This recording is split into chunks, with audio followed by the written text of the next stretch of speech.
Hey, I'm Tamara Kendacker, and you're listening to the Decibel from the Globe and Mail.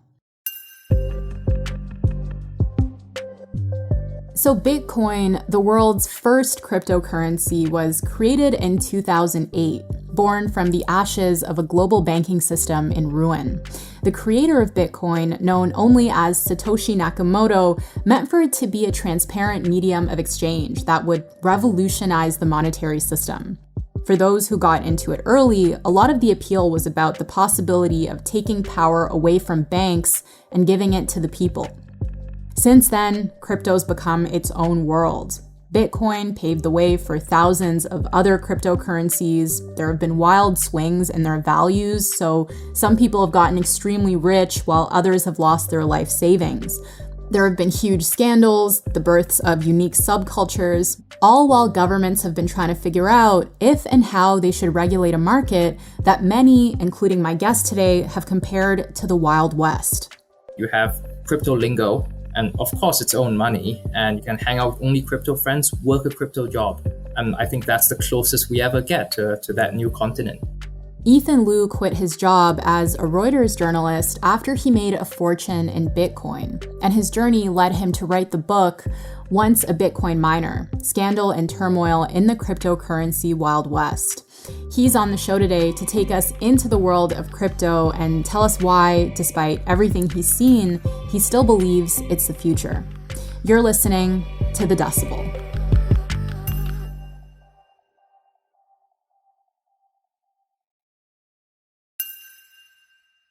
Hey, Ethan, thanks so much for being here. Thank you for having me. So you and I were interns together at the Star, but since then, your life's been way more interesting than mine. Oh, don't say that. You've been hosting, 2 podcasts? I really had no idea that you were doing any of this. And I guess you had started doing it when we were working together, maybe, started investing in crypto, right? Yeah, and crypto is a bit like Fight Club. So they say the first rule of it is to never tell people you have Bitcoin. Right. Okay, that makes sense. Because I was always like, Ethan's really smart, but I don't know what he's like. It feels like he's up to something. And I guess this is what it was. But anyway. Oh, wow. That's very generous of you to say that. So you have been busy over the last little while. You've written 2 books. How involved are you still in this world? Well, I write a crypto column in the Financial Post, but I don't own any stake in any companies or anything. I'm not paid by any companies, but I do have personal cryptocurrency holdings, but that is about it. Okay, so what made you want to put your savings into Bitcoin in the first place? It's a lot of factors. I think it's never just one thing. So I first encountered Bitcoin was in my second year of university, and my friends and we were just poking around on the dark web for just no good reason. And that was when I first encountered it. And I saw that all the transactions on the dark web, when you buy something, drugs or whatever, you have to pay with Bitcoin. And the reason for that is that there's no central administrator in this. So the funds, they can't be blocked, frozen, or seized, theoretically, of course. And I think I saw a certain value in that. And that also that others might see that value in, not specifically for that use case. And that was kind of what sparked my journey. And how did that initial investment work out for you? It took me a year before I actually put my money in. And I think it's like that for most people. It takes a while. And I got in at 1,000 per Bitcoin, and it just fell to 50% right afterward. Yeah, that was a moment, and I thought to myself, well, what the hell had I been thinking? But then shortly after that, you move to Calgary, and it sounds like that was around the time when Bitcoin was having a bit of a resurgence. And can you describe what the early years of the market were like and what it was like to be in Calgary for that time period?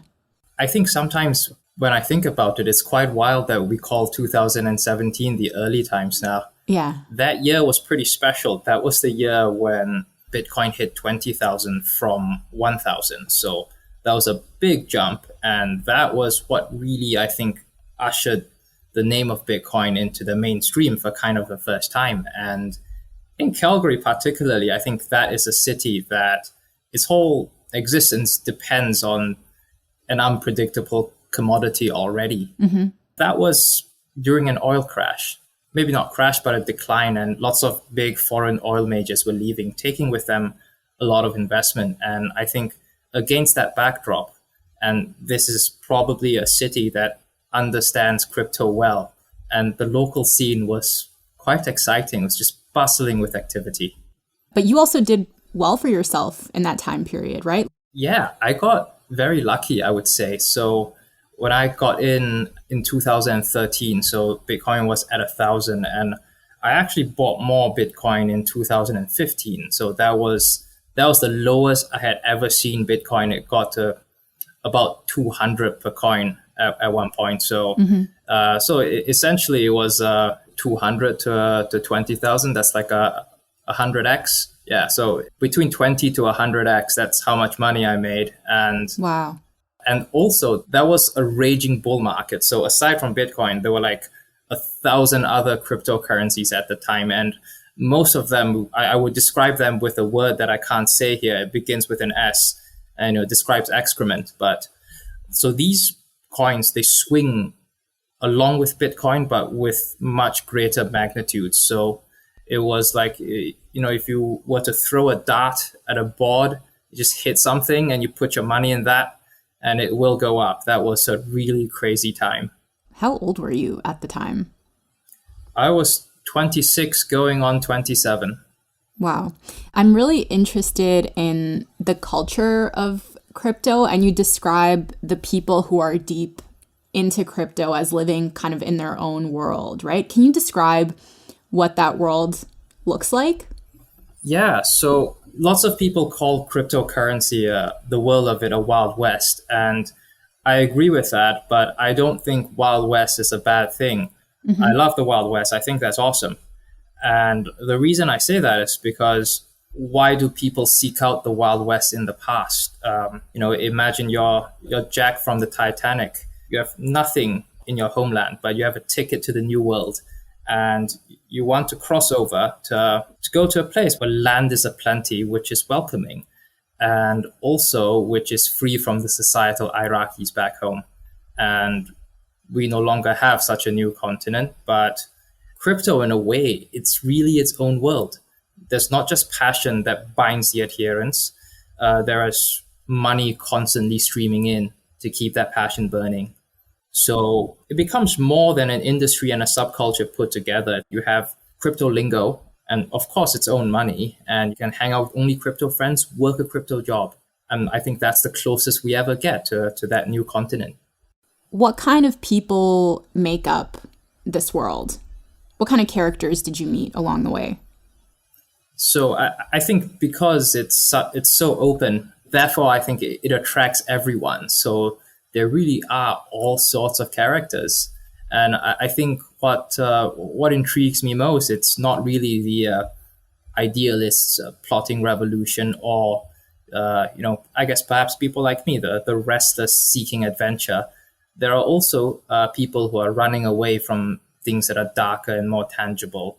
Mm-hmm. People who perhaps have not done for themselves in this world that we know, but they want to go somewhere where they can start anew. And in crypto, you can achieve that because the field is so new. And especially back in 2017, the most established person there only has 7 years more experience than a person just entering. Right. So you're free from the typical social hierarchies and judgment based on your past. Yeah, and you can bury your name and be born anew.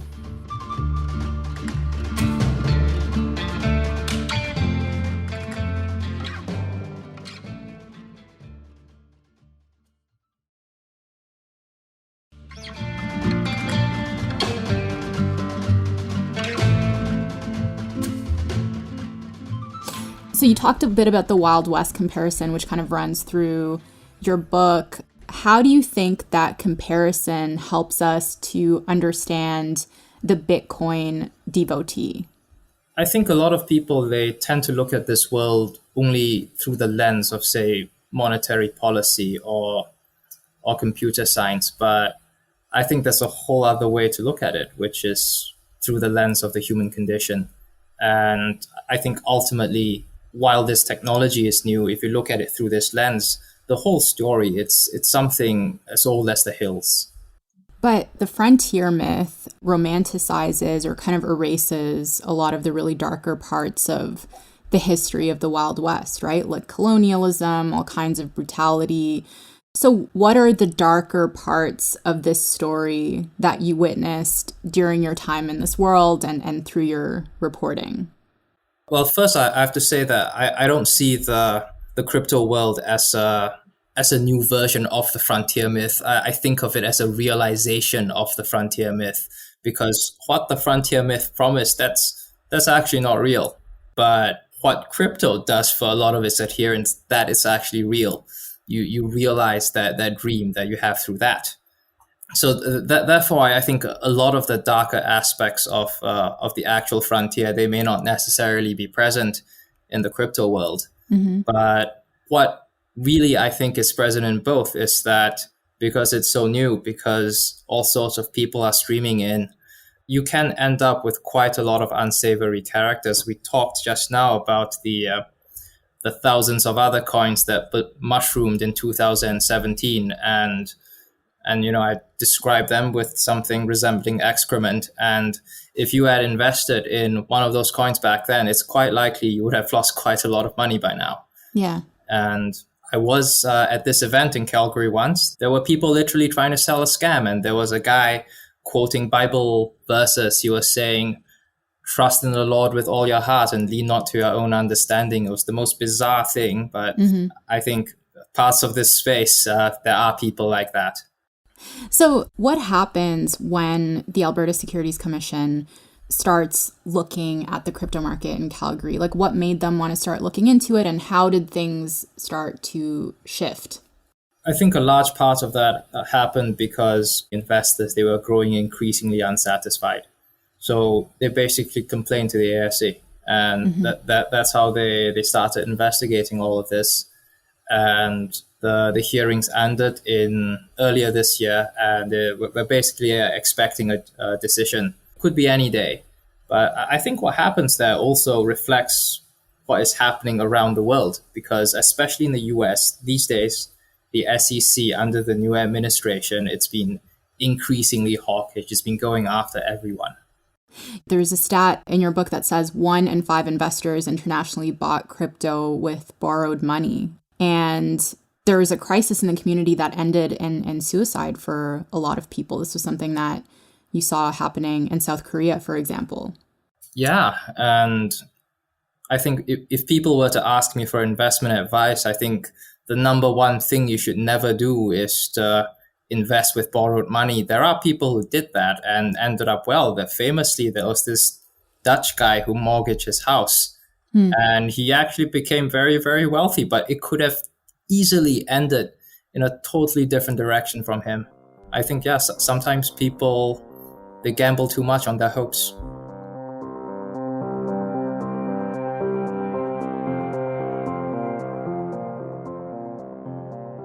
Can you tell me about Virgil Griffith and how you guys ended up in North Korea together?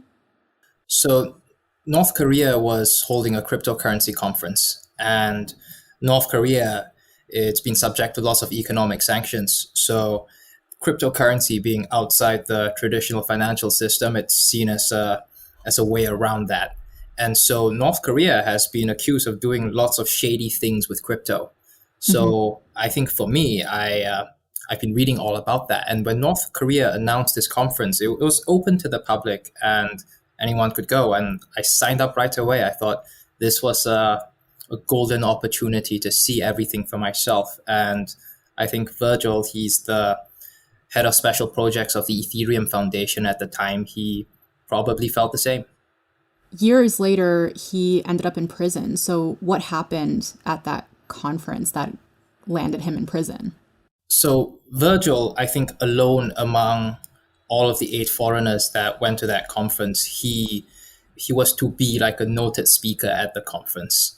And he also, being an American, Americans can't go to North Korea without express permission because there once was a young American. He went there, he got detained, and he died. And so before the trip, he asked the State Department, and the State Department told him no, and he went anyway. So I think already when he was going in, there was someone watching him. And he gave a speech to North Koreans. And so the authorities, they were accusing him of trying to help North Korea evade sanctions through the use of cryptocurrency. He's not being accused of actually benefiting North Korea, just that he had the intent, and by going there and what he did afterward, he had acted on that intent. Virgil's a very special person. I think he's very brilliant, but also very transparent and open, and I think he believes others are like that as well. And so he very willingly talked to the authorities after North Korea. And even in North Korea, he was telling us that he was going to go talk to the authorities. And I don't think he suspected anything, but they kept having meetings. And eventually, I don't think he realized that he was in trouble until it was too late. And so he was arrested the day before Thanksgiving, American Thanksgiving in 2019. And the case had been progressing to trial from then until September this year. And he had been of the position that he was not guilty all the way until the first day of the trial, when he quite unexpectedly pleaded guilty, took a plea deal, and there's a recommendation for 6.5 years in prison. And you went to New York to see the trial in person, right? What was that like? Yes, I did. And it was, I won't want to use the word traumatizing. That might be overstating it, but I definitely felt something in a vicarious way because I could hear him sigh audibly. And when you plead guilty to something, the court has to be satisfied that you're not being coerced, that you know what's going on. So he had to say everything in his own words. I did this. And I think that does something to a man. And he said he had depression and he was taking medication for it.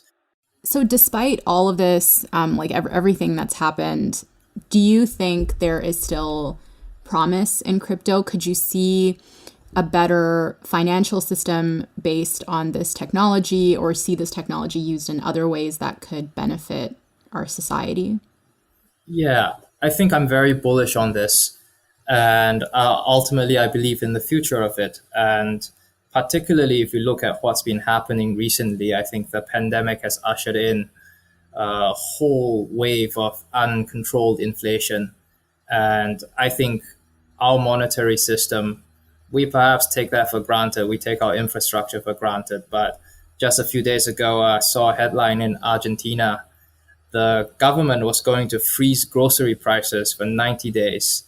And in Venezuela, people were shaving off golden flakes to pay for things. And in what kind of a world do we see such headlines? And ultimately, Bitcoin, at its heart, its value proposition is that it's a store of value. It's an inflation hedge. It's something that its value is not affected by inflation, basically. And I think as long as we have mismanaged economies, there will be ground for Bitcoin to thrive. Ethan, thank you so much for this very fascinating conversation. Oh, it's an absolute pleasure. Thank you for having me. All right, that's it for today. I'm Tamara Kandaker. Our producers are Madeline White, Cheryl Sutherland, and Kasia Mihailovich. David Crosby edits the show. Angela Pacenza is our executive editor. Thank you so much to Ethan Liu. His book, Once a Bitcoin Miner, Scandal and Turmoil in the Cryptocurrency Wild West, is out now from ECW Press.